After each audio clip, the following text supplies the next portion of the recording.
Okay, let's just dive right into this. We are looking at what is arguably one of the most famous and, quite frankly, most widely misunderstood thought experiments in all of science. Welcome to This Explainer, where we are going to unpack the true story of Schrödinger's cat. We're going to strip away decades of pop culture confusion, look at the actual original source material, and then fast forward to see how this 1935 thought experiment is actively shaping cutting-edge 21st century quantum engineering. Now, you probably already know the classic setup, right?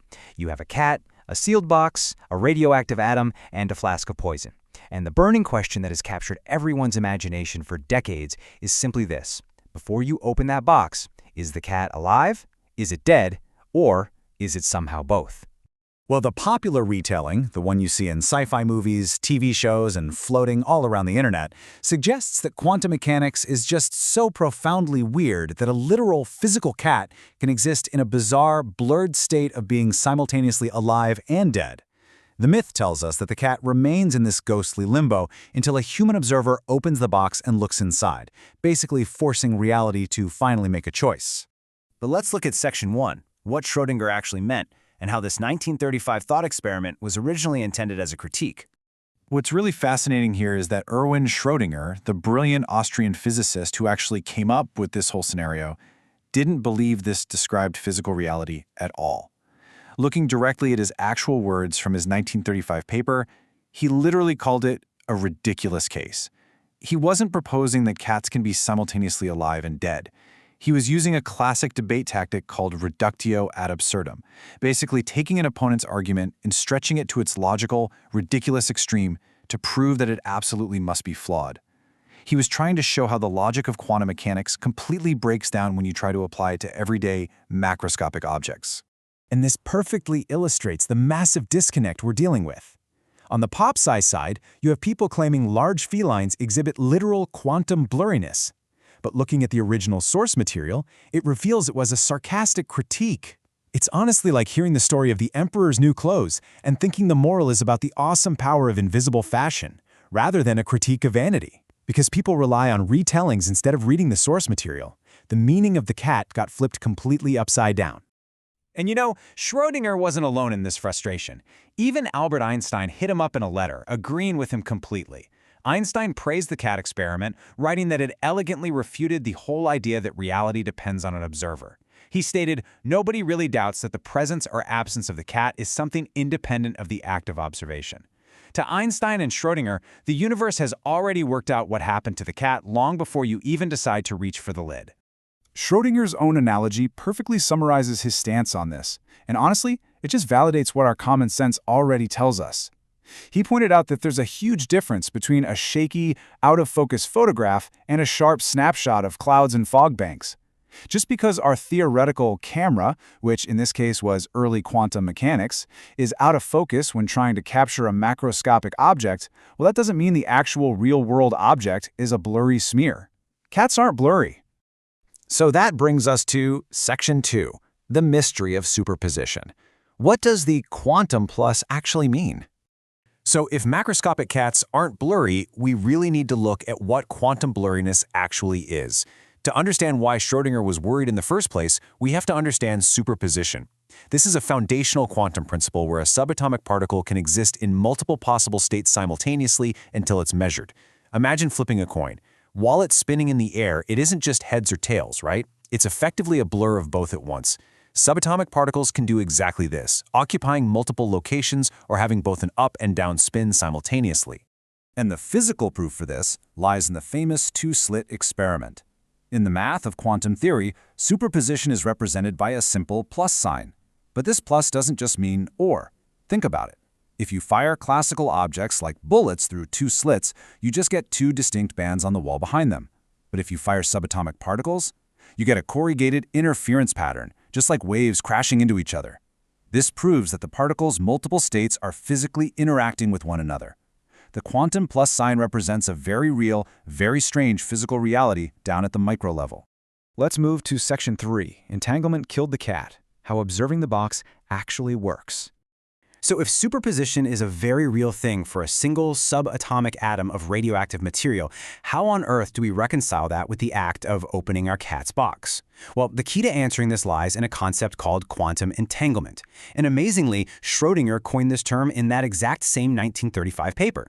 Entanglement is this wild phenomenon where particles remain connected and share information instantly no matter how far apart they are. Basically, the state of one part of the system intimately determines the state of the other. The crucial point really starts with some mathematical logic proposed by physicist Tony Sudbury. He said, okay, if quantum rules scale up and a cat can physically exist in an alive state and it can exist in a dead state, then the math says it should be able to exist in an alive plus dead superposition state. But if that's true, why don't we ever physically see cats, or anything macroscopic for that matter, walking around in this bizarre blur? Because observation isn't a passive act, you guys. It's a physical interaction. The very moment the box is opened, the observer doesn't look at a superposed cat. Instead, the observer and the cat become an entangled system. The overall state becomes, you are a glad observer seeing an alive cat, plus you are a sad observer seeing a dead cat. You don't see a blurred cat, you are simply entangled with the specific outcome. There is literally no perspective where an observer actually witnesses that alive plus dead state directly. Which brings us to Section 4, Modern Quantum Cat States, bringing the thought experiment into the 21st century. Now, let's jump from mid-century thought experiments and philosophical debates to the absolute mind-blowing breakthroughs happening in quantum labs right now. It is wild to track this evolution.